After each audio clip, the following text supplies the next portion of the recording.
Okay, well, good morning. This is Jay Waters. I'm with the Voices of Freedom Project in the Americans in Wartime Museum. Today is Sunday, the 23rd of February. We're in Crystal City, Virginia. It's my pleasure. I've got Douglas Batson here as part of our 7th Corps 29th anniversary reunion, and we're also doing this interview in collaboration with the Army Heritage Center. But Doug, good morning. How you doing? Good morning, fine and dandy. Yep. If you would, Doug, for the record, if you could just give us your full name and where you were born, please. I am Douglas Edward Batson, born in Norfolk, Virginia. Okay. And what year and month were you born? November of 1959. Okay. And thinking about your parents or uncles, grandfather, did you have any other relatives that had served in the military before you, or even brothers and sisters that have served in the military? Yes, my forefathers. I was born in Norfolk because my grandfather, paternal grandfather, was career Navy. Okay. And he was stationed there. My parents met when they were teenagers and have been married for 62 years. And my dad also served for a while in the Navy Reserve. Okay, so they must have been very proud to see you join the Army. Absolutely. Well, here's a little, switching gears a little bit. Think back to September 11th, 2001, and the attack on America at the Pentagon and the Trade Center. Where were you that day? And then if you could, just kind of talk us through what happened to you that day, what you were thinking, your emotions, et cetera, please. Sure. Well, I was very close to this building. I worked in the district for the Justice Department at the time. Okay. And my commute took me through the Pentagon. Wow. So every day at 7:30, I went through the Pentagon, and that was an hour before the attack. In our leased office building, I was the floor evacuation supervisor, and once a year we rehearsed evacuating the building. Right. Never realizing that on September 11th, 2001, we would actually have to do it. So I did my duty and made sure everyone was off the floor and reported that to the building manager. All clear, and we were released, and then I started walking home, and it took several hours because of the congestion to get back to Arlington. Yeah, so you walked all the way home? Yeah, walked all the way home. Yeah, so what was it like just in the city? I mean, was it chaos or panic, or were people pretty calm? What was your recollection of that?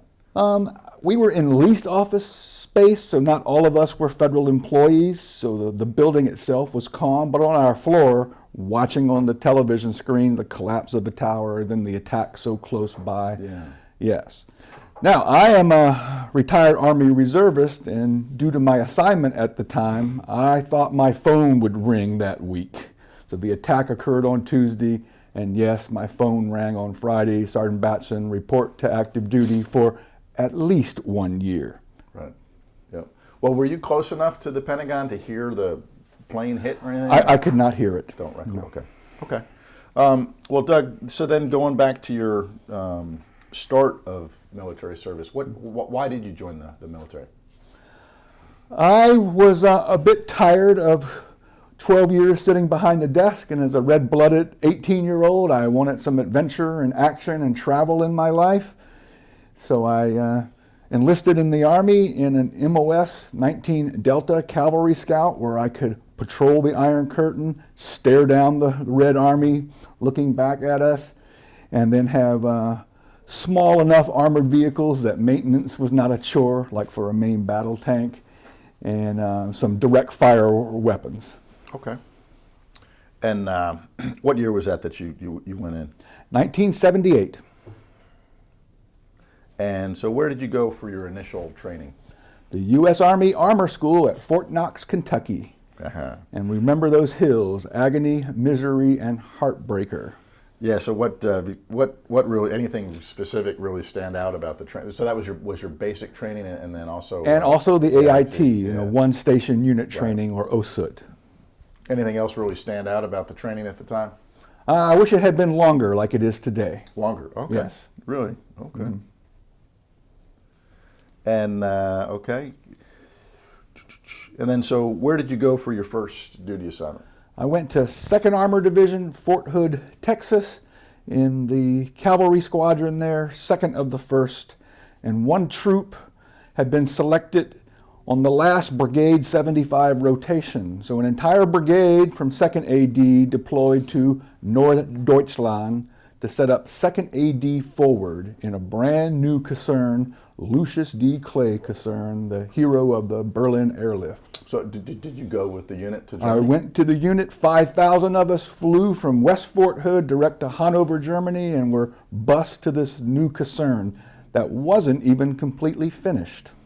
And you'd been in the Army now 6 months. Yeah, it was less than a year. Yes. Training and then in fact I was going to ask about the training after Fort Knox. Did you have any additional training, or it was off to Fort Hood? Off to Fort Hood. Okay. Yeah. Okay. Well then, so let's jump forward, and we'll jump around here a little bit. So talk us through, and the reason that you're here is the Desert Storm reunion. Mm-hmm. Go back to your unit, how you got assigned to your unit that eventually deployed to Desert Storm, what your rank was, a little bit of the background as it relates to the build-up to Desert Storm. Can I start earlier than that and lead up to it? Yeah, sure. So early in my enlistment out of high school, I was selected for the U.S. Military Academy Preparatory School, or USMAPS. The quantitative portion proved a bit too difficult for me, so I washed out and went back to Germany. And I was wearing my Class A uniforms with the shoulder epaulets of USMAPS. I was a cadet candidate. And I was in the mess hall of the replacement center for the 1st Armored Division, and the S1 NCOIC, a Sergeant First Class, looked at my shoulder epaulet, does a double take, went down on both knees. I collect crest, he tells me, and I know that USMAPS crest is only available in the supply room at Fort Monmouth, New Jersey. Yeah. What can I do to get that crest from you, PFC Batson? And I knew that there was a armored division right there on that post in Ansbach, Germany. I did not want to go back to the cavalry. So I said, if you can get me in the scout platoon right here on this caserne, you can have both crests. Wow. So that was the 1st Battalion, 37th Armor, one of only 3 battalions Army-wide to field the 152 millimeter main gun, the Starship M60A2 main battle tank, and 19 Juliet was a unique MOS for tankers in that particular vehicle. Okay. So that meant all the cadre knew each other. The NCO Corps was quite good. Remember, this was the hollow post-Vietnam Army. And a number of the officers made brigadier general from that unit. So it was a very fine unit in a difficult era of Army history. Yeah, what year do you think that was? That was January 1980 when I arrived, and I stayed there 30 months until my enlistment ended. Okay. Moving on, I was promoted to Sergeant E5 and went to the battalion staff, and I really enjoyed the staff work there in 137 Armor.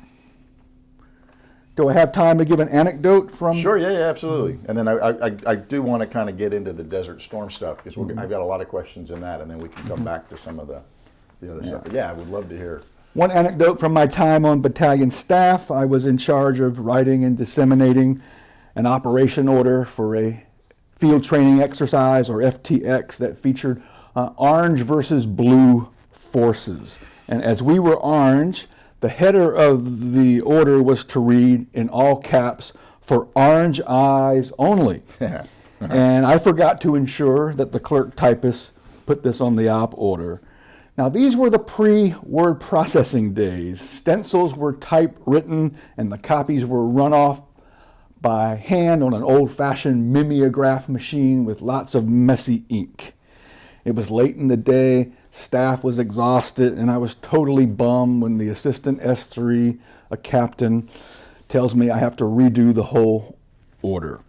So I took it upon myself for a creative remedy, and that was I went to a German office supply store in Ansbach, and I purchased a set of interchangeable type and some orange-colored ink, with which I overstamped the existing copies for orange eyes only.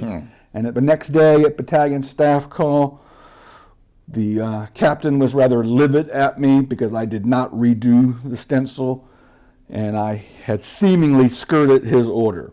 Wow. But the battalion commander had the last word. He sees the orange ink on the header and calls out in front of the entire staff, and kudos to the S3 shop for this very cool orange ink. I like it.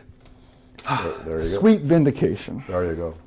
I thought you were going to say you actually had people with orange eyes that were only the people. Because I mean, if it said for blue eyes only, that would have made sense too. Yeah. People with blue eyes. Mm-hmm. But well, let's talk about the Desert Storm, and then we'll come back to some of the other stuff. So, what unit did you deploy for Desert Storm with? It was a brand new reserve unit that had just stood up in the late 1980s. It was the 312th Support Center, which is the rear area operations cell for the division and the corps in U.S. Army Europe.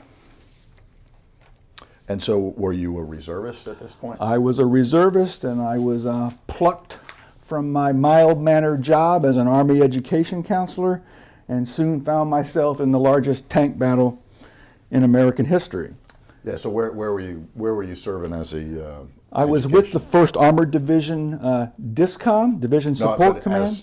So you had a civilian job? I had a civilian job with the same division, which meant I actually saw a number of the division staff when we trained, like in Reforger 1980, and that was quite unusual that regular Army soldiers deployed in a foreign theater would actually train together with reservists, and reservists whom they knew on a day-to-day basis. Right. Well, so this is about what, 1990? This is 1990. Yep. And what's your rank at the time now? Sergeant E5. Okay. And are you still a 19 Delta or a Juliet, or what were you doing? I needed a different MOS to join the 312th, and that was a coup in itself. When I was with 137 Armor, a new improved tow vehicle, the M901, was fielded, and I trained with the mech infantry for 3 weeks, and the mech infantry earned a new MOS with that training called an 11 Hotel with an additional skill identifier of Echo 9, a heavy anti-armor infantryman. Okay. So I put in a DA Form 4187 personnel action request, even though I was not an infantryman, and requested the secondary MOS. All of my chain of command were naysayers. You're not going to get it. You're not infantry. 3 weeks later, I had orders for the secondary MOS as infantry, the 11 Hotel, and I used that to interview and get a billet with the 312th Support Center. Well, as you were getting this new MOS, had Iraq already invaded Kuwait, or this was before? Oh no, this was a good 10 years earlier when I was with 137 Armor. But I carried that secondary MOS with me. Well, so the mobilization into the 312th was a direct result of the Iraqi invasion of Kuwait, or not? The invasion took place in August, and then the 18th Airborne Corps deployed. And when Saddam Hussein would not comply with UN sanctions and threats to leave, or he would be forced out, that's in November of 1990 when 7th Corps got the call. Well, so when did you get activated, though, is what I'm asking. That announcement was made on Thursday night.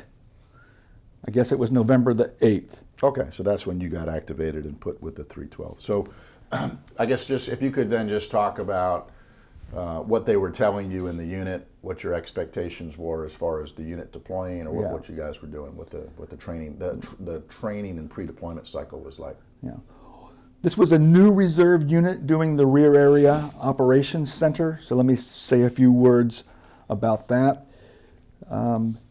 In defensive posture, U.S. Army in Europe during the Cold War, the rear battle space was deemed to be vulnerable, like Soviet special forces could infiltrate and cause havoc in the rear area.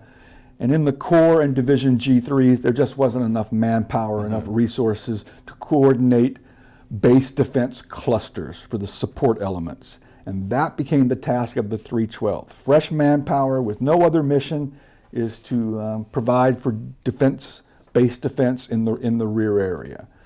Now we are going to war in an offensive posture, and the base defense would have to be on the move. That's totally different than what we had rehearsed. And again, we had one rehearsal. That was a 17-day reforger in 1990 working with the division.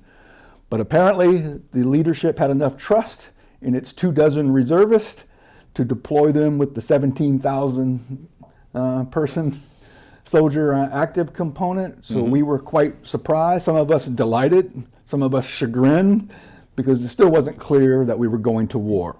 Right. Yeah. Yeah, so when did you actually deploy, and how did you get to either Saudi Arabia or wherever you went first?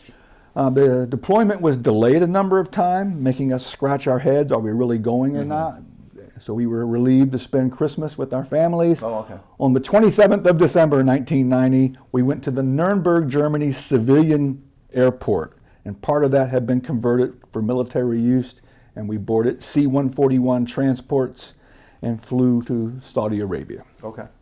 And then just talk through, I guess, a couple days to collect gear and get sorted out. More than a couple days, because this is a heavy armor division with 2,000 track vehicles, 7,000 wheeled vehicles that needed to be railed and driven to Rotterdam and put on container ships and transports and floated to the Persian Gulf. Once they arrived, then we flew there, and me being an enlisted man, I spent about 10 days driving vehicles off ships into staging and assembly area. They weren't our units, it was part of the whole division. So that was my initial task arriving in theater, was to drive vehicles on and off ships into staging areas and change the color of them, because they were still forest green coming from Germany. Yeah, I remember that. They needed to become desert hues. Well, where were you? What were your living conditions like these first couple weeks as you were? All of the 312th, 24 of us were in one GP medium tent in a huge tent city, probably 10,000 troops there at any given time as the division rotated through and then went out to tactical assembly areas. Yeah, so then where did you guys go as far as your tactical assembly area? It was called TAA Thompson, and we drove at night during a rainstorm, so not the desert conditions that we expected, and the sun rose the next morning. And unlike being on the coast where you have some terrain features and relief, this was a flat, hard-packed lunar surface with not even a molehill. As far as the eye can see in every direction, and I'm talking 100 miles in every direction, absolutely nothing. Yeah. Yeah, I remember the rain that you mentioned, but also maybe tell us your experience. It got pretty cold, as I recall, in January of 1991 over there. It did get cold, and we didn't have enough space heaters for our hex tents. Now, once we got to TAA, we used 3-person hex tents, so we had to rotate them around. So some nights you would get some sleep, but I remember my teeth chattering, and I said to myself, how can this be? Because it's not really below freezing. The temperature was at the freezing point, but there's nothing else to absorb the cold. There's no vegetation. Right. So human bodies absorb the cold. And being enlisted, I had to go out and pull guard duty on the perimeter, and it was cold. I just had to keep moving. You just couldn't stand still, or it was terribly uncomfortable. Yeah, any interesting or funny stories or unusual stories or something unique that you guys did to make your life a little better or easier?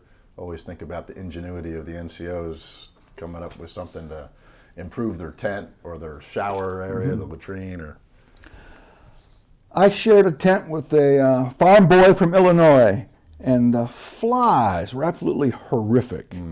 And he wrote back and got some of his relatives to send him this fly bait poison, and it arrived very quickly. And he put that out, and the flies ate the poison, and we could see that it was a nerve agent because they were doing the twist and then expiring. And then the birds would come by and eat the dead flies. Then they started doing the twist because they had nerve agent in their system. But at least it got rid of the flies.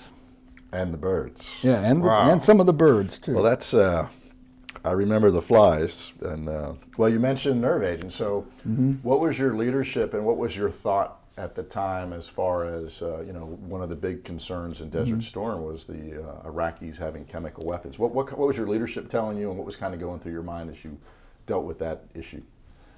Yeah, there was plenty of fear of being slimed, as the term was, with chemical weapons. And being on the division staff, our pre-deployment training addressed this issue.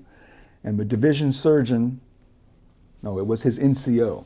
So it was a senior NCO. He gave us a lecture on the atropine injector, the nerve agent retardant or antidote. And on stage, when he was explaining how it works, he combated all the rumors about what this atropine would do to the human body. He stabbed himself right in the buttocks with the atropine injector in front of all of us. Wow. Yes, that got everyone's attention. And he says, well, I'm feeling just fine, maybe a little dry in the throat. This is not going to cause any convulsions, no problem with it. It can save your life. So safeguard your 3 atropine injectors. And remember, they're in your gas mask case. Don't use that as a pillow or you might get a needle in the neck. Yeah, yeah. Well then, so what were your thoughts once the air campaign started, which I believe was, middle of January or so, air campaign Indeed, started? that was January 17th, and one of our officers was a Vietnam vet, and he woke up my tent, and he knew I was a federal employee in my day job. So he said, Sergeant Batson, wake up, you're now a 5-point veteran. We're going to war. Spoken from a Vietnam veteran as well. Yes, that's right. Yeah, in fact, a couple people were talking last night. To your recollection, how many Vietnam veterans did you have in your unit, or did you? Out of our 24, we had 2. Okay, 2. Yeah. And I must say, they were quite moved by the dozens of mail bags that came in addressed to any service member supporting the troops. And being in the division rear, we got all the mail first and then distributed it. So if we were on night shift, we read the letters, sometimes out loud, and they were very moving. And the Vietnam vets, of course, they didn't receive any support or positive treatment earlier, and they were quite moved. Right. I saw tears in this one officer's eyes. Yeah, and so in fact, one of the questions was about how you stayed in touch with family or loved ones in the States. So it sounds like you got some mail. We did get mail and care packages from Germany with good German food. Ah, okay. So you had some people looking out for you. We had some sausages and bratwurst and German candy and cookies. Did you get any soldier mail that was pretty popular during Desert Storm? We did, and I took it upon myself to write a elementary school class. Okay. And thank them for their well wishes. And I asked, what can I put in a simple envelope that would be of interest to them? So I saved the labels off the bottled water that the Saudis gave us, which was written in Arabic script. Yeah. And that I could put in the envelope and mail back to the class. So I did that several times. And the war lasted long enough that I got a reply from the class, thank you very much for these labels. They had strung them up on the blackboard as a constant reminder. Where was this school? Do you remember? I do not remember where the school was. That's a good story, though. Yeah, I remember at some points they had so much mail, any soldier mail coming in, they thought about actually turning it off. But, we did, and sometimes it had to stay in the rear. We just couldn't haul it with us once the ground war began. Did you get any access to any of the telephone banks, to make a call home? There were some AT&T roving telephone things. And there were, and that had been for the troops that had been there longer. But now that we were going to war, we were just too far away from that, and no, we didn't get that luxury. Well, and it does sound like you were pretty busy. But what did you do in any downtime with your fellow soldiers, or just for yourself, to kind of get a break? Any activities or card games or MWR type stuff? No, we arrived after Christmas and the war started just 3 weeks later. So we had plenty of high op tempo in that 3-week interim. And then once we were going to war, I myself worked 12-hour shifts in the division TOC, and then again being enlisted, You had to do guard duty on top of that. Right. And the other dirty duties, if I can mention the Absolutely. shit burning detail. Gotta tell us about that. So That's the that highlight of the point. Oh, yes. As an enlisted reservist, one day I would be not writing, but editing division level op orders, annexes, doing battle graphics by hand. Pretty heady stuff for an enlisted reservist. And then 12 hours later, I'd be stirring the pot. And some of my 312th officers, they jibed me about that dirty duty. And I did not take kindly to that. So I needed some kind of counterpunch that I could do with my superior officers. So I got a coffee can, an empty one, and filled it with coins and put a label on it, Sahara Club. And when they came by and were making comments about my dirty duties, I rattled the can in their faces and said, "Sir, ma'am, I know you want to contribute to the Sahara Club. Here you can help save vanishing feces." Oh. And that put an end to the taunting. Did you make any money off of this? I did get a few coins. That's good. That's a good story. And the folks in your unit, as a reservist that had been then mobilized, did you know these guys and gals, or it was a? Yeah, we had been together about 18 months. Okay. And it was an unusual mix, 12 officers and 12 NCOs, because this is a Division G3. Right. And about half of them were DA civilians, like myself, with a full-time job working for the Army in Germany, and the others were spouses of active duty there. And for them, they were hit doubly hard. If they had children, the children had to go back to CONUS and stay with relatives because both parents were being deployed. Yeah. And no one expected that with the Cold War winding down. Yeah, they probably thought it was an extra way to get a little paycheck one weekend a month. That's right, and keep the reserve career going until you get back to CONUS where there are more opportunities. Well, now let's jump forward to quite literally about 29 years ago today, when the ground campaign started. How did that impact you? What did your unit do? What did you guys do on the ground war? The Rear Area Operations Center was charged with command and control of the movement of the division trains. So imagine a now plussed up 20,000 soldier 1st Armored Division, and then the trains to support probably 250 main battle tanks. Imagine the logistics that were built up. Yep. 60 days worth of fuel, food, ammunition, water, petroleum and lubricants, all heavy materials that needed to be trucked. There were 3,000 wheeled vehicles in the 1st Armored Division trains. And the trains could not keep up with the maneuver units who were going across this hard-packed desert in track vehicles 30, 40 miles an hour. We were just crawling. And because we couldn't keep up, the trains really never stopped. The drivers had to rotate, and we just kept moving and moving and moving and trying to get closer and closer to the maneuver elements.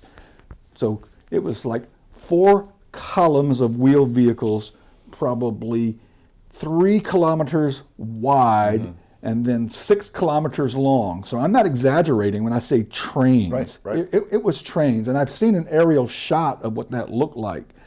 Because you're in the flat open desert, you just look around you 360 and all you see is just columns of wheeled vehicles heading north, trying to close the gap with the maneuver brigades. And what were you? Were you a driver or a I was a driver, and then when we stopped, pitched in and worked in the Tactical Operations Center, the G3 Rear. Okay.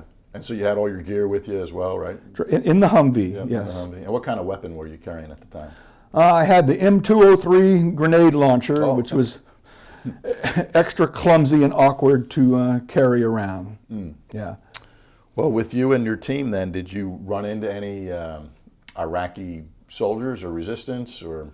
Being in the division rear, we were concerned that Iraqi elements who were trying to escape and flee would flee through our area, and we only had a few armored vehicles to protect these 3,000 soft-skin wheeled vehicles. So that was a concern. We were also on the far left of the 7th Corps boundary, which meant that our adjacent unit was 24th Mechanized Infantry, 18th Airborne Corps, and when doing this left hook maneuver, they would actually turn before we would and be in front of us. There was a real fear of fratricide that this other corps, this other division, when turning, could be mistaken as Iraqis who were trying to flee in all directions. So the only Iraqis we saw were prisoners. We saw plenty of still burning Iraqi vehicles, so it looked like the first scene in the movie Patton. And some Scud missiles did fall on us on Valentine's Day. That was when the 1st Armored Division was making its big passage of lines and moving up to the attack position. The Scud missiles had intercepted the incoming missiles, but the warheads fell right adjacent to us. We could see the explosion. Everyone was told to don your MOP gear, MOP 4. It might be a chemical agent in there. Yeah, so for somebody who maybe doesn't know, can you just tell us what the MOP gear was and what that procedure was? Yeah, the acronym is Mission Oriented Protective Posture, and it's different layers of chemical suit. And then MOP 4 is putting on the gas mask as well. So training in the MOP chemical suit was always challenging in Germany because it's very hot.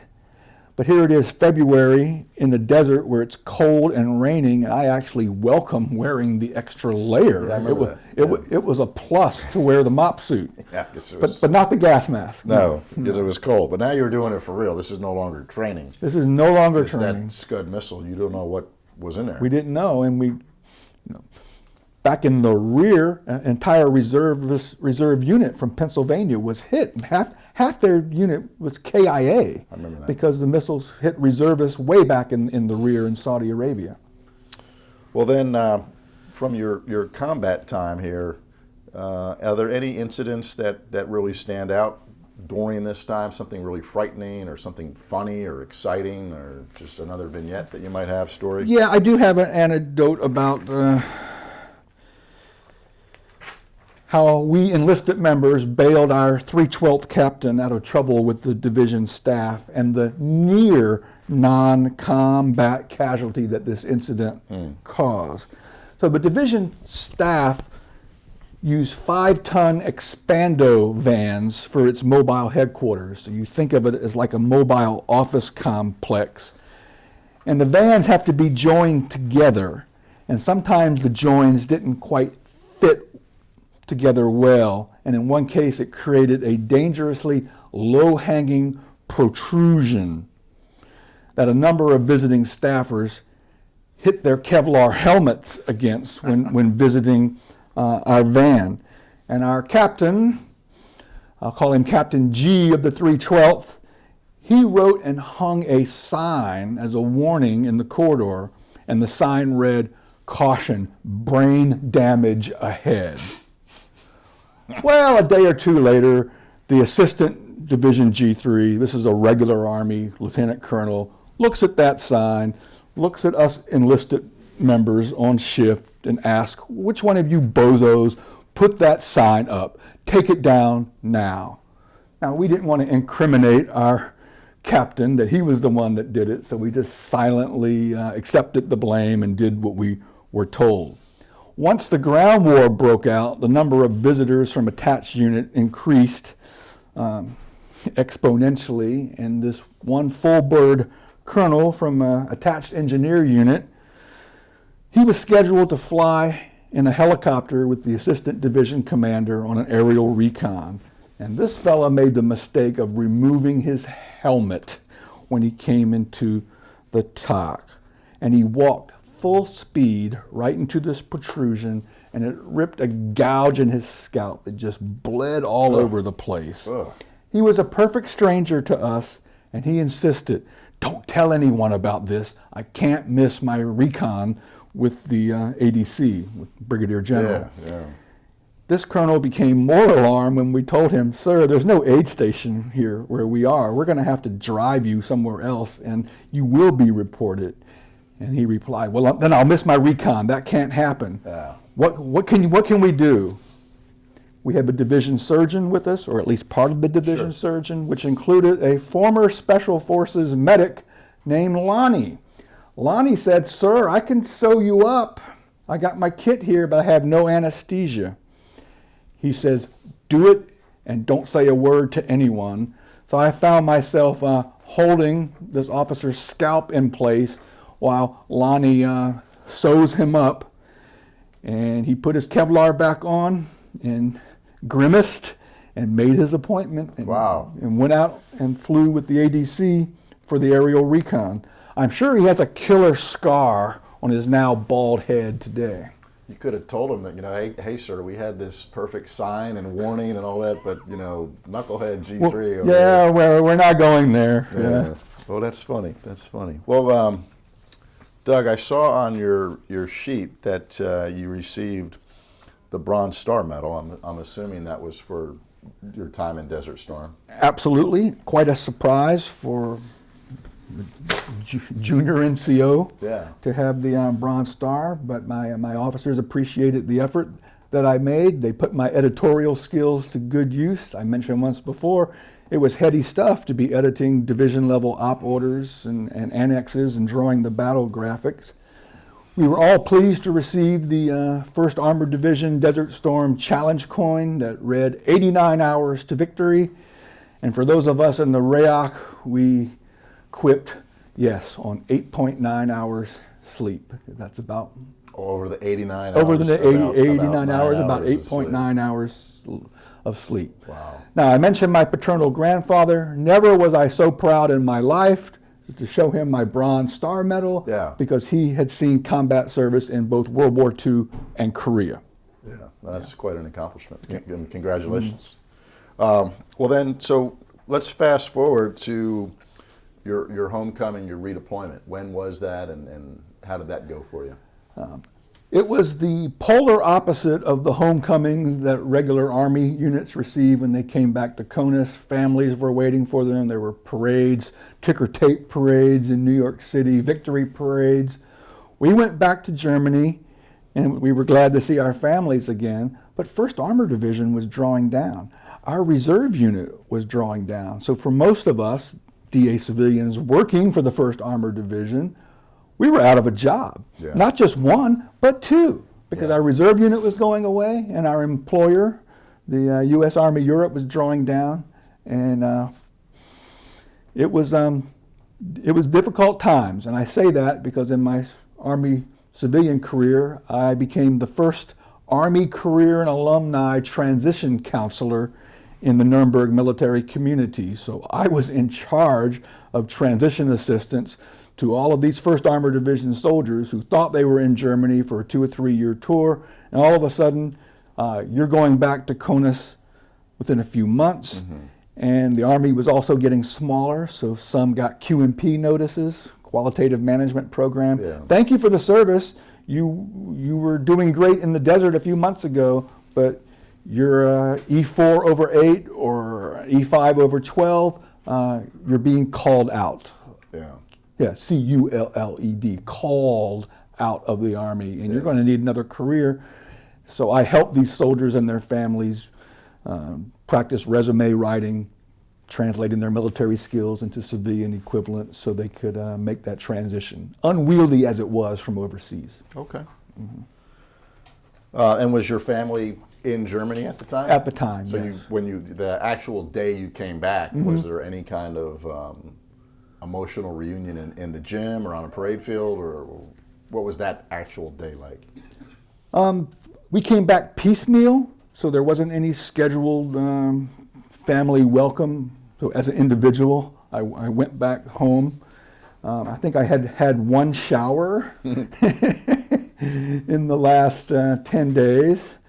So I told my wife, let me take a shower first before we embrace, because I'm just fresh out of the desert. I had to spend 2 days on the tarmac at King Khalid Military City, Yeah.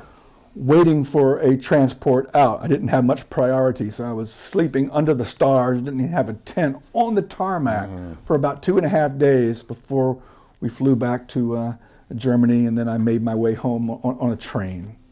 Okay, Yeah. train. On a Okay. train, But I'm yeah. sure even if you smelled bad and looked rough, your wife was very happy to see Happy you. to see me, yes, indeed. Absolutely, absolutely. Well, then maybe briefly, what else did you do in the military before or after Desert Storm? I was still early in my reserve career when I became a decorated combat veteran, and that sealed the deal for me. It's no question now I am going to stay in the USAR, Army Reserve, for a career.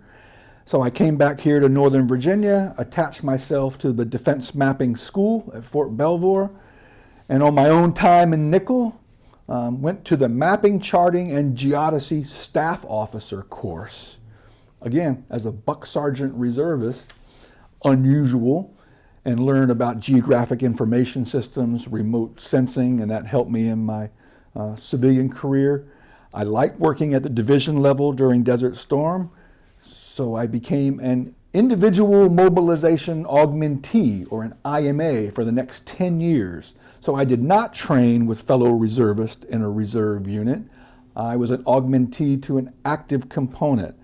So I worked at very high levels, and I enjoyed that. I even changed my MOS to 71 Lima, administrator, and worked for a major Army command, a MACOM, the Military Traffic Management Command, Op Center in Fort Eustis, Virginia. And later I worked for a combatant command. And that was probably the pinnacle of the career, working in the CENTCOM J4 in Tampa, Florida. And I was brought in when other NCOs were at school or on leave for a month. And the ops tempo there is very fast paced, so they needed reserve NCOs to be able to fill in on short notice. So I enjoyed learning about the very extensive world of Army logistics at both the Military Traffic Management Command, now renamed Surface Distribution and Deployment Command, and of course the CENTCOM J4. Okay. Yeah. Well, and I understand from talking to you before, you recently hit the, I won't say your age, but we can do the math, but you recently hit the right age that you're actually now collecting your Army Reserve retirement. Is that Yes, correct? thank you for mentioning that. And the magic number is 60. So even though I retired... Well, I didn't mention it. I mentioned it. I'm a proud 60-year-old grandfather now. I had retired 16 years earlier, but compensation is deferred for reservists until age 60, so I just received my first check last month, and it pays the mortgage. So I'm very, very pleased to get that. Yeah, all congratulations. of those long weekend drills, and the Desert Storm and GWOT, Global War on Terror, mobilization. I did that in 2001 after the attacks, and I was on active duty for 2 years. Okay. So that was a bit disruptive. What would you do during that mobilization? I volunteered for a unique mission to attack Iraq out of Turkey.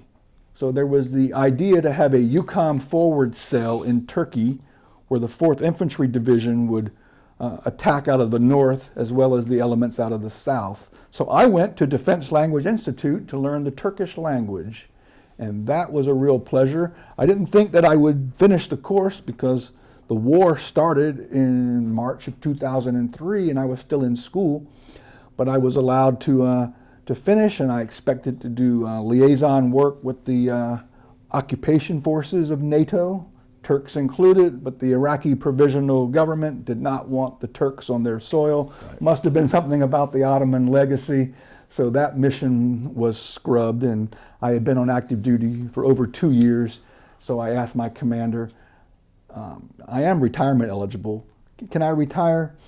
And he told me, yes, Sergeant Batson, you have stepped up. You've been there for the last 2 years for these missions that didn't happen, but you were there for that contingency. Thank you for your service. You can retire. Well, yeah, so of that 2 years, doing the math, it looks like almost a year of it was in the Turkish language, the DLI for Turkish. It was, and then I also went to Fort Huachuca to take the human intelligence course and instruct that as well. So how's your Turkish? I can read like a champ after 18 years, but speak only haltingly. And I occasionally go there on vacation because the dollar goes a long way in Turkey. In Turkey? Oh, a long way. Okay. So I can speak perfectly formed grammatical sentences, but that tells the Turks that I'm fluent. So when they speak back to me at full speed, I have to say, wait a minute, slow down, please. Or even, can you write that down? Because I can read, but the spoken Turkish is hard to comprehend. Well, they probably appreciate the effort, though. It's quite a curiosity for them. Yeah. Mm-hmm. Well, all right. Well, Doug, we're getting closer to the end than we were at the beginning. I've got a few more questions, and then there's a couple catch-all questions for any things that we might have missed. But how do you think your wartime experience, your combat deployment, affected you through the rest of your life? I did mention that I changed MOSs because I think the 312th was one of the last combat units in the Army Reserve. The doctrine changed and all of the combat units went to the National Guard, and Reserve became strictly combat support, service support. So I needed a new MOS. So I was a 71 Lima administrator for those 10 years as a IMA, an individual mobilization augmentee, and I went to Reserve Basic and Advanced Non-Commissioned Officers course with fellow administrators whom I needed to learn from, but they had absolutely zero tactical experience. So my time in combat arms, especially Desert Storm, I was tactically proficient. They were technically proficient. So together we formed a good team so we could graduate from the NCO Academy in Fort McCoy, Wisconsin, Reserve Non-Commissioned Officers Academy. And my tactical know-how and prowess was a big benefit, again, amongst combat service support NCOs who had never had that before. Yeah, almost kind of like some of those Vietnam veterans that were the senior guys, experienced guys in your unit when you were first in. Now you kind of have the shoe on the other foot, so to speak. Very, very true. Yeah, very excellent. true. Oh, that's good. That's good. Well, then here's a broader question as you look back. Is there one thing out there that you would really want, like your kids and grandkids, or even future generations in your family that haven't even been born yet? If there was one thing you wanted them to know about you and your military service, what do you think that would be? How much I enjoyed the camaraderie, the chance to serve abroad, absorb foreign language and cultures, and just being part of the big green machine. The affiliation is very important to me. That's why I come to the Desert Storm reunion. And if I can put in a plug, here is the... Hold it. Yep, there we go. That's the article that you wrote, I believe. That's an article that I co-wrote with Lieutenant Colonel Barry Robinson called Citizen Soldier Expatriates in America's Tank Division. And citizen soldier, that describes an Army reservist. This is not our full-time job or career. And on top of that, we were living abroad. We were expatriates. And all of us found ourselves in the largest tank battle in American history. So it's quite an unusual story of how we, in just 1.5 months, got the word to deploy. We didn't have any vehicles. We didn't have a basic load plan. Right. We didn't have personal preparation done, but yet we got it done in 6 weeks thanks to our parent unit, the 1st Armored Division. And it's quite a good read, so I'll mention that it appears in the March-April edition 2001 of Armor Magazine. So you can Google it, find it online, and that can be my legacy. Hold it up one more time. Yep. All right, that's got the headline for sure. And then if it's okay, I'd like to take a copy of that. We'll put that in your paperwork in your file. Here's the hard copy. Yep. And of course you can Google it. Yep. And I think you had sent this to me on electrons as well, but this Indeed will I go with did. Yes. the museum stuff. Well then, Doug, the last question, which can be multifaceted though, is kind of now the catch-all. If there's anything else that you wanted to share with us or revisit that we didn't already cover in enough detail. Wow, your questions were quite to the point, so nothing jumps out that I need to cover that I haven't already. one exception. In the Army Reserve, I was an augmentee, so it was kind of like being a free agent in sports, that there were different active component units vying for me, so I thought I had a good administrative skill set. And I had always wanted to work at the Defense Activity for Non-Traditional Education Support. Okay. Or DANTES. And that is the voluntary education component for DoD, where the tuition assistance policy is, all of the exams for college credit are headquartered there. And I wanted to work in that environment. I had been an Army education counselor in my first civilian career. So I leveraged my reserve status. I got a note from my career manager that there's some sustainment training funds available. So if I could find a unit that wanted my admin skills, Army Reserve would pay for it. So I called up Dante's in Naval Air Station, Pensacola, Florida, and said, how would you like some free help? And sold myself that way by saying, well, I had been a GS-9 education counselor in your program. So a National Guard officer says, I could use your help. We are going to provide tuition assistance for the Army Reserve for the first time, and we need to write policy on how that is governed. And I had approved tuition assistance as the contracting officer's representative. Okay. So I spent 2 summers at NAS Pensacola, Florida, unusual for an Army reservist, and helped draft and write the tuition assistance policy that has become so critical to retention in the reserve component. Absolutely. Well, good. That's another good piece of the story. Well, Doug, I know you're familiar with the Army challenge coins. Yes. I'm not challenging you, but I would like to, on camera, first shake your hand for Thank you, good sir. a great interview, and then also present the coin from the museum. Maybe hold that up for the camera, if you would. I want to make sure it's right side up. Yeah. Excuse me. So that's the coin from the museum and the Voices of Freedom Project, and just our way, simply, Doug, of saying thank you for giving us your time and some great stories there, and sharing your oral history with the program. Well, thank you for the opportunity. 25 years as a citizen soldier was time well spent. Hua. Hua.